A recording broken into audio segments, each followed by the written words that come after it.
Perkenalkan, saya Galih Resuvarian Suwandi, dosen dari program studi fisika di FIVA ITB. Kali ini saya akan belajar bersama-sama mengenai suatu topik yang menarik di sini di fisika, yaitu mengenai momentum dan impuls. Topik ini adalah satu bagian dari bagaimana kita ingin memahami tentang gerak sebuah benda. Nah, kadang-kadang kita akan menemukan sebuah kasus di mana gerak benda itu tampak agak sulit untuk kita amati. Misalkan bendanya itu membentuk sebuah bentuk yang bukan partikel. Tapi kalau kita jeli, kita bisa meninjau ternyata pada benda ada satu titik ya, yang dia pergerakannya bisa kita amati. Nah, titik apa itu? Di sini kita akan bertemu dengan sebuah konsep, yaitu titik pusat massa ya.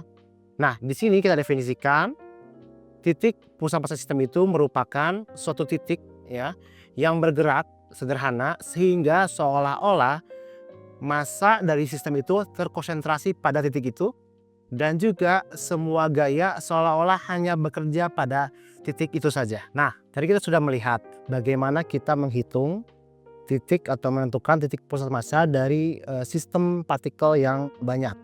Nah, sekarang bagaimana jika partikel itu saking banyaknya dia berkumpul sehingga terlihat sebagai satu sistem benda yang kontinu. Jadi seperti benda padat.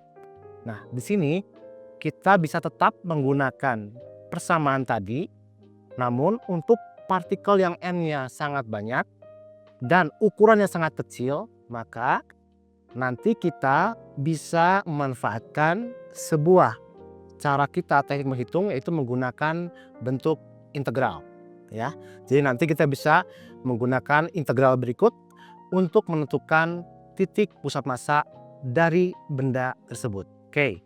Nah, kalau kita bicara gerak benda, maka kita tidak akan lepas dari bagaimana kita melihat apa penyebab dari gerak benda tersebut kan ya. Nah, di sini kita ingat bahwa kita sudah pernah berbicara mengenai hukum Newton. Bagaimana kalau kita ingin melihat, meninjau sistem partikel ini? Nah, kita ingat bahwa ada hukum Newton kedua, yaitu yang memberikan hubungan antara resultan gaya eksternal yang bekerja pada suatu sistem terhadap percepatannya. Nah, di sini maka kalau kita bicara sistem partikel, kita bisa meninjau dari tadi pusat massanya. Sehingga nantinya gaya eksternal yang bekerja pada sistem itu ya, kita bisa tinjau sebagai perkalian antara massa sistem partikelnya dengan percepatan pusat massa dari sistem partikel tersebut.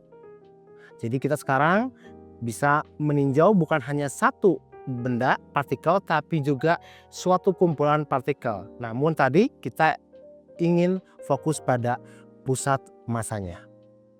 Oke, sekarang kita akan coba melihat satu besaran baru yang namanya adalah momentum linear. Nah, momentum linear ini kita definisikan sebagai ya perkalian antara massa dengan kecepatannya. Jadi kita melihat bahwa momentum itu nanti simbolnya adalah P, kemudian sama dengan massa dikali kecepatan tadi. Nah, yang penting ingat adalah kecepatan merupakan besaran vektor, sehingga momentum nanti juga merupakan besaran vektor. Hal ini yang harus selalu diingat pada nanti kita untuk menganalisis masalah gerak menggunakan momentum ini ya. Jadi penting untuk kita selalu mengingat bahwa momentum adalah vektor. Baik, tadi kita sudah melihat bagaimana hukum kekalan momentum linear itu. Nah, sekarang kita akan coba untuk melihat sebuah fenomena terkait dengan interaksi antara dua benda. Di sini kita namakan sebagai tumbukan. Jadi misalkan dua benda ini dia bertumbuk. Nah, kita ingin melihat bagaimana kondisi atau besaran fisis pada benda tersebut setelah tumbukan dan bagaimana pengaruhnya dari sebelum tumbukannya. Di sini kita punya sebuah poin, kita menginginkan agar hukum kalau momentum itu dia berlaku, sehingga kita akan asumsikan bahwa tidak ada gaya eksternal yang bekerja selain dua gaya yang berinteraksi antara benda tersebut.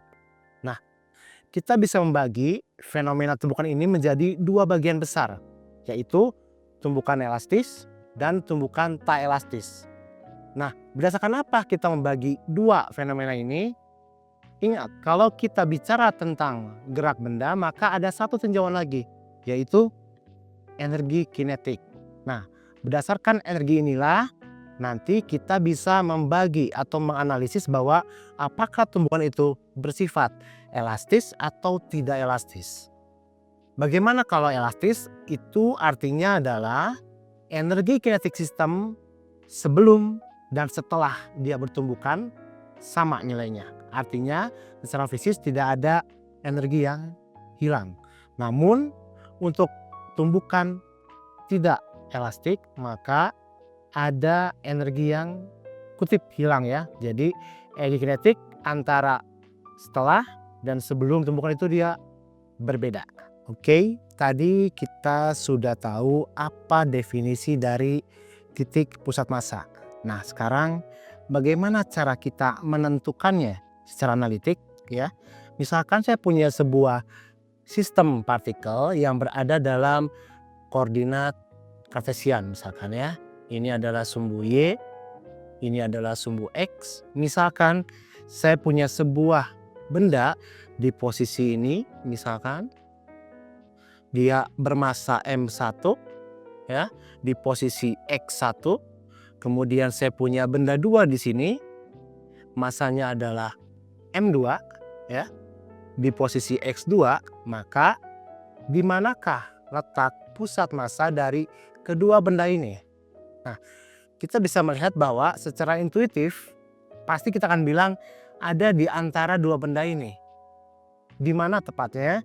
Kita bisa lakukan perhitungan, yaitu posisi pusat massa dari kedua benda ini adalah kita kalikan, berarti tinggal M1 dikalikan X1 ya, tambah dengan massa benda 2 kita kalikan dengan X2-nya, kita bagi dengan total dari massa keduanya. Seperti ini. Ya.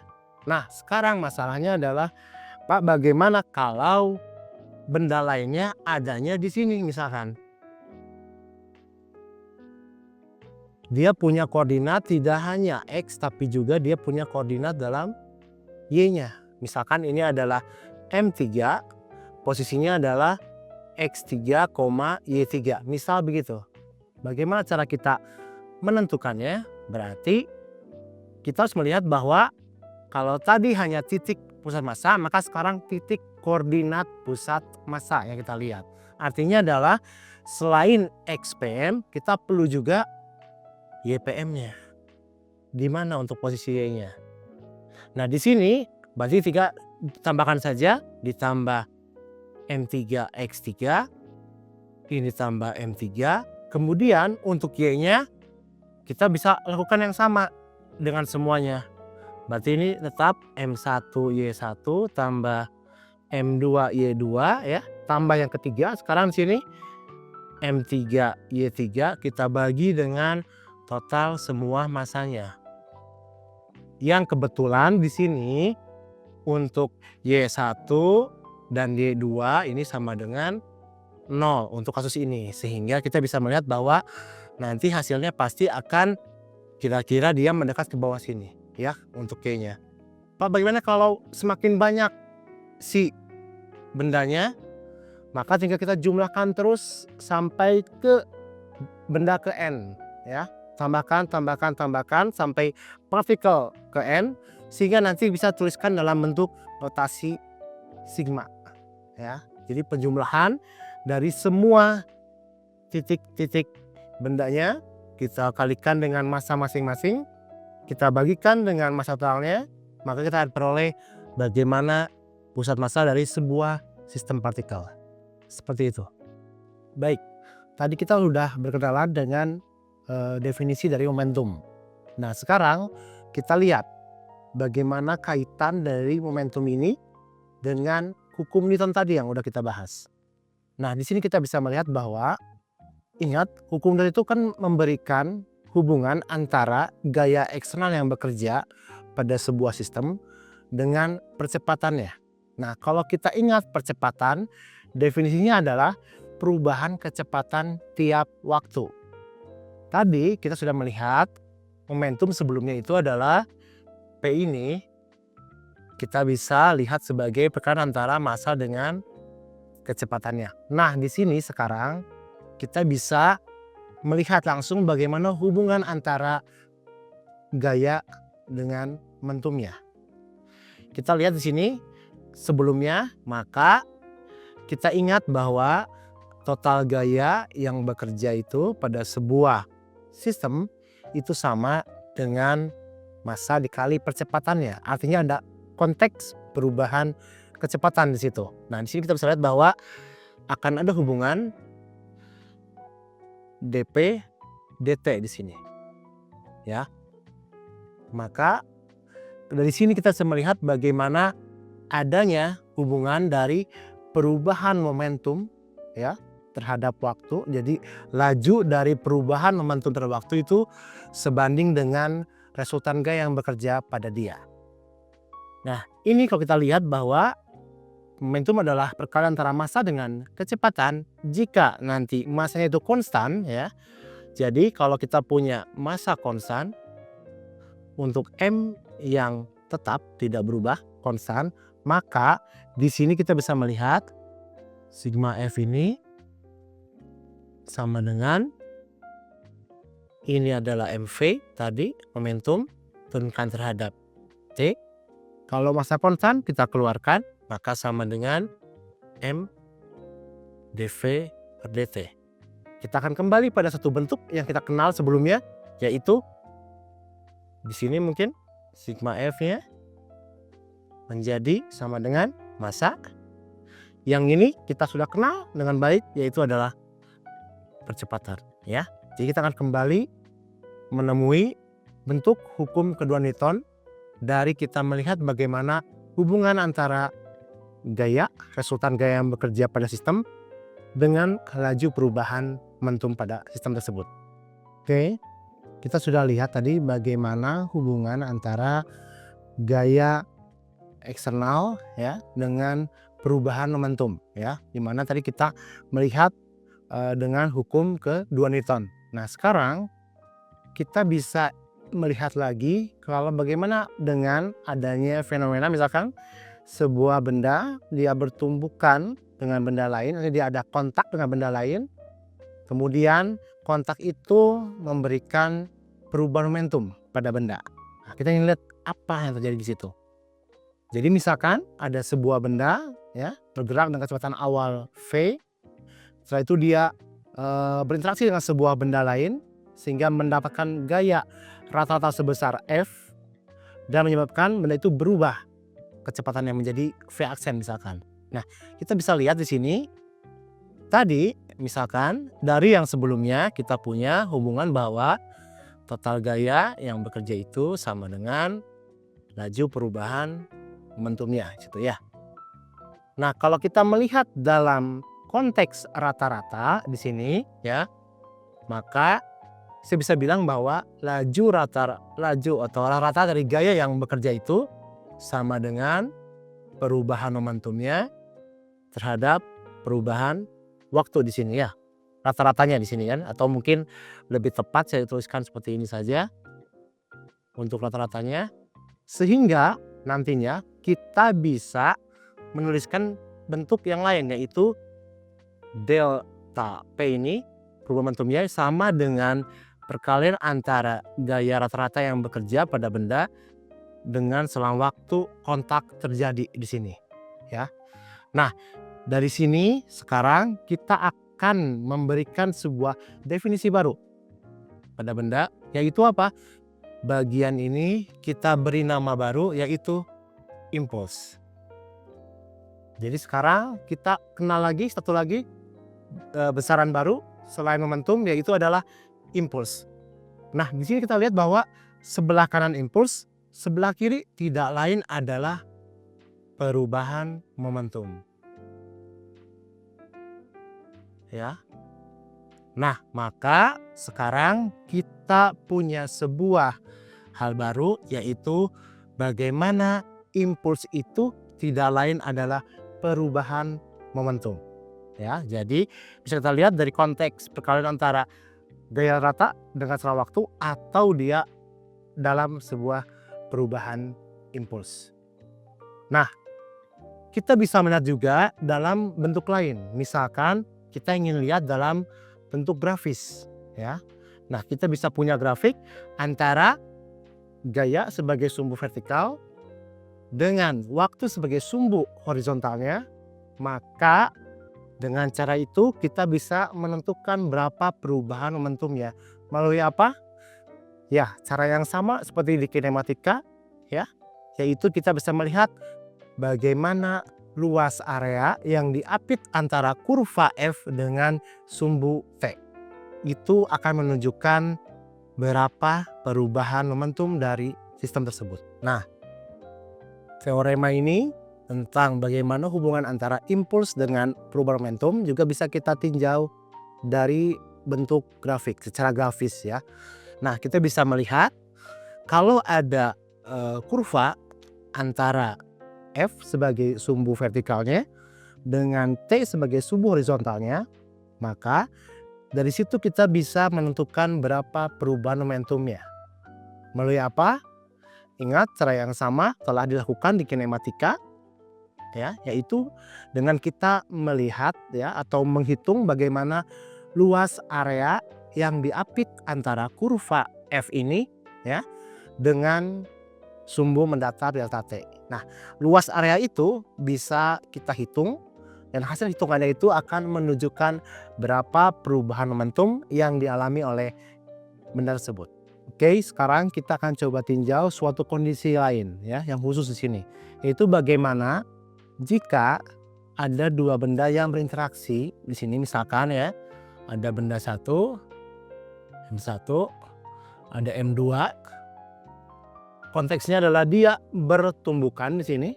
Artinya kalau kita lihat ketika M1 ini melakukan kontak dengan M2, maka akan ada gaya aksi reaksi antara keduanya kan ya, yang sudah kita kenal dulu. Akan ada gaya aksi dari benda satu terhadap benda dua dan benda dua terhadap benda satu. Ini adalah gaya internal dari kedua sistem ini. Nah, sekarang misalkan ternyata tidak ada gaya eksternal lain yang bekerja pada kedua benda ini saat dia berinteraksi. Artinya apa? Kalau tidak ada gaya eksternal lain yang bekerja pada kedua benda ini ketika dia berinteraksi, maka kita bisa menuliskan bahwa total gaya eksternal yang bekerja itu sama dengan 0. Nggak ada ya. Dan kita kembali ke yang sebelumnya bahwa ini sebanding dengan tadi perubahan momentum terhadap waktunya yang sama dengan 0. Kalau dia perubahannya terhadap waktu sama dengan 0, artinya adalah kita bisa bilang bahwa di sini ya konsekuensinya adalah berarti P-nya ini itu konstan. Kalau P-nya konstan, maka baik dia sebelum maupun dia setelah bertumbukan tidak ada perubahan nilai P sistemnya. Ya, artinya adalah bisa bilang ini P sistem sebelum tumbukan itu akan sama dengan P sistemnya setelah tumbukan. Ya, dengan kata lain di sini kita bisa melihat bahwa momentum sistemnya itu kekal. Nah, inilah yang kita kenal dengan hukum kekalan momentum linier. Jadi kita bisa masukkan kalau ada dua benda berarti tinggal ya M1 dikali dengan V1 ditambah M2 dikali V2 sama dengan M1 V1 aksen ditambah M2 V2 aksen. Ya, jadi bentuk ini kita kenal sebagai sekali lagi hukum skala momentum linear. Sekarang kita coba untuk mengimplementasikan tadi ya, bagaimana tumbukan elastik dan tak elastik yang tadi sudah kita bahas di awal. Nah, yang pertama mungkin untuk tumbukan tidak elastik dulu ya di sini ya. Jadi kalau tumbukan tak elastik, itu kasusnya adalah kita bisa melihat, misalkan ada kata kunci di situ, ada benda bertumbukan ya. Nah, kemudian setelah bertumbukan, kedua benda itu dia menempel bersama dan bergerak bersama ya. Jadi kondisinya adalah kecepatan akhir kedua benda setelah bertumbukan itu persis sama. Sehingga nanti kita bisa implementasikan kepersamaannya di situ ya.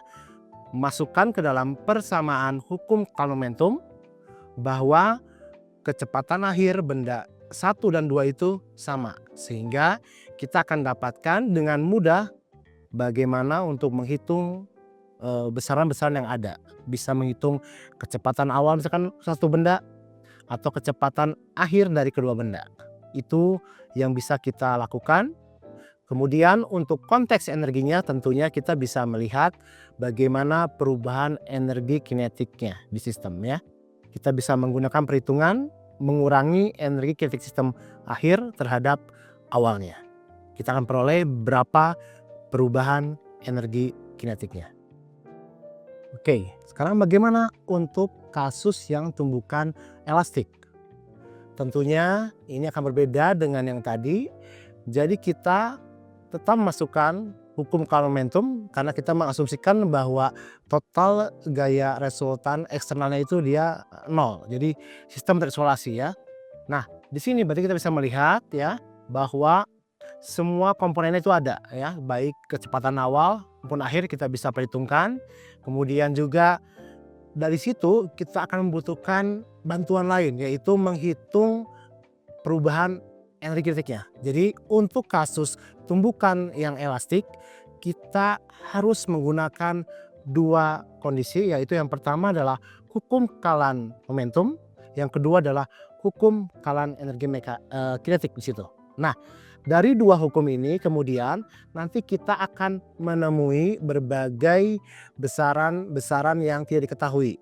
Nah, itulah yang harus kita selesaikan secara matematis, bisa menggunakan nanti substitusi, eliminasi dan yang lainnya, sehingga memang bobot untuk kita bisa melakukan analisis pada kasus tumbukan elastik ini itu lebih berat dibandingkan dengan yang tadi tidak elastik ya. Jadi kita mungkin akan menemukan 4 besaran ataupun 2 variabel yang tidak kita ketahui yang perlu kita selesaikan secara matematis. Nah, kita tahu bahwa yang namanya tumbukan itu bisa terjadi tidak hanya dalam satu arah tapi dalam berbagai arah. Misalkan kasusnya adalah dia bertumbukan, kemudian setelah itu dia arahnya berubah ya dalam 2 dimensi. Bagaimana menyelesaikannya? Ya tentunya inilah hal yang persis sama dengan sebelumnya, namun pekerjaan kita menjadi 2 kali lipat. Mengapa? Karena kita ingat bahwa momentum adalah vektor sehingga kita bisa memecah tinjauannya dalam setiap sumbu. Jadi dalam sumbu mendatar kita kerjakan baik hukum skala momentumnya, kemudian dalam sumbu Y juga kita kerjakan hukum skala momentumnya. Setelah itu kita aplikasikan juga bagaimana konsep energi kinetiknya. Jangan lupa kalau energi kinetik itu adalah skalar, jadi tidak kita pecah jadi 2 kan dia skalar ya.